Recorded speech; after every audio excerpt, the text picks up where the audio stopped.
Here's me soloing over All the Things You Are.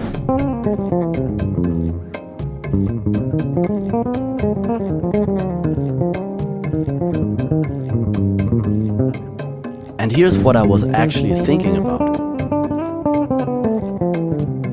This tune has something like 23 chords in it, and if you know your theory, your 2-5-1s, your modes, your guide tones, that's almost a problem, because now you're trying to process all of it in real time at tempo, while also keeping time, keeping fun, and trying to sound like music instead of exercise. What you just heard me play over, that was reducing these 23 chords to just a few scales. I'll show you exactly how to do that. Are you ready for this? I'm Sascha on bass. Let's go.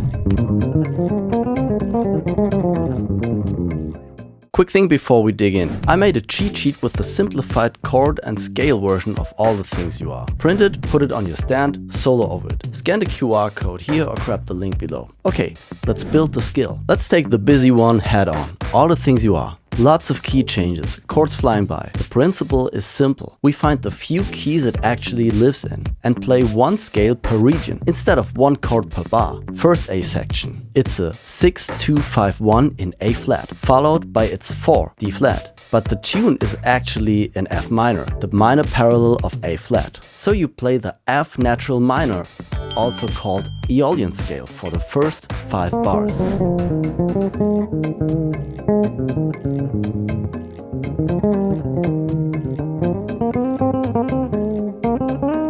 Then comes a 2-5-1 in C. Just switch to C major natural scale. It works.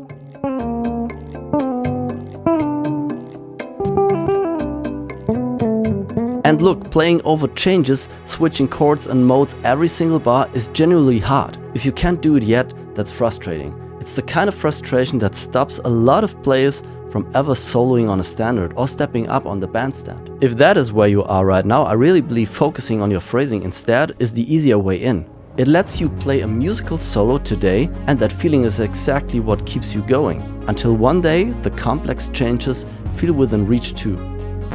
Second A section, or B section called here. Exact same structure, but it's in E flat and G. It starts with a 6-2-5-1 in E flat major. A flat is its 4th degree, so that's 5 bars of the minor parallel of E flat, which is C natural minor, or Aeolian scale, followed by a 2-5-1 in G, where you can play the G natural major scale.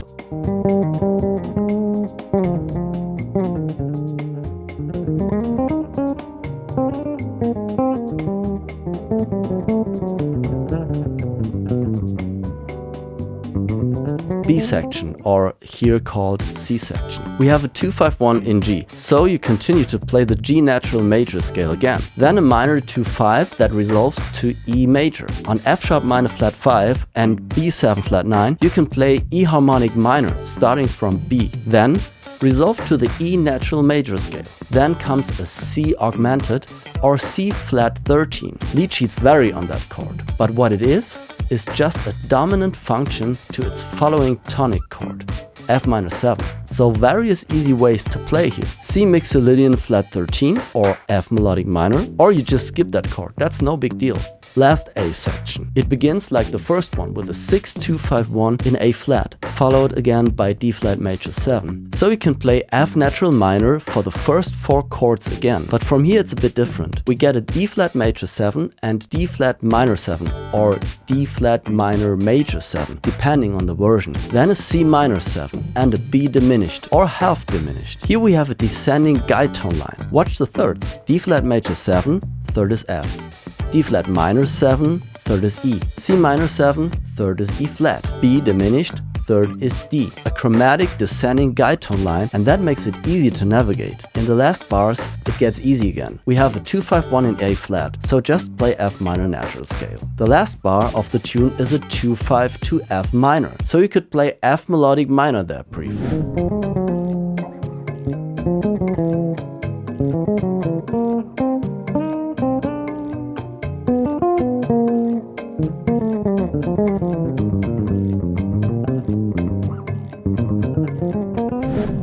So look at what just happened. All those chords became a handful of ideas. F minor, C major, C minor, G major, E harmonic minor, and E major. One chromatic guide tone line and 2 quick sections of F melodic minor, which actually you could ignore also. That's way easier than highlighting every chord, because now you have time to focus on your phrasing. And here's something I learned over 20 years of actually playing this stuff on bandstands. When you take a solo, the other musicians or the audience don't really care if you play fancy harmonic material, melodic minor, altered, bebop lines, but what they notice and what they remember is your time and your phrasing. If you can hold the form and lock onto these few scales, you free up all that processing power to do that thing that actually matters. Keep good time and shape musical phrases. That's what people walk away remembering about you. If this is landing for you, a like and a subscribe generally helps the channel. Thank you. Now here's a small upgrade you can add once the simplified scales feel comfortable.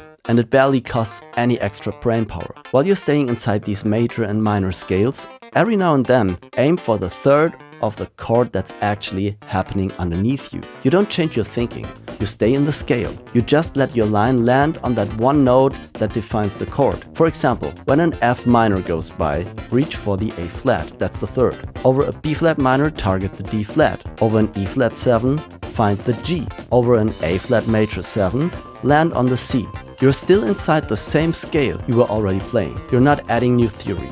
You're just touching the third of the underlying chord as it passes. But listen what it does. It's quietly outlining the actual chords while still being as simple to play as before. That's the whole tip. Stay in your scale, catch the thirds when they come, let the harmony ring true. This is just one possibility out of a lot. There are plenty of other ways to simplify. And the more you do this, the more standards open up to you. The music comes first, the complexity comes later, once you've earned the freedom to add it back in. So grab the cheat sheet with the QR code, the link below, put it on your stand and go solo over all the things you are. Hope that helped, fellow sufferer. And if you want to understand how to interpret minor 7th or major 7th chords for more depth when you solo, click one of these videos right here. Thanks for watching, have a good one and see you next time. Bye.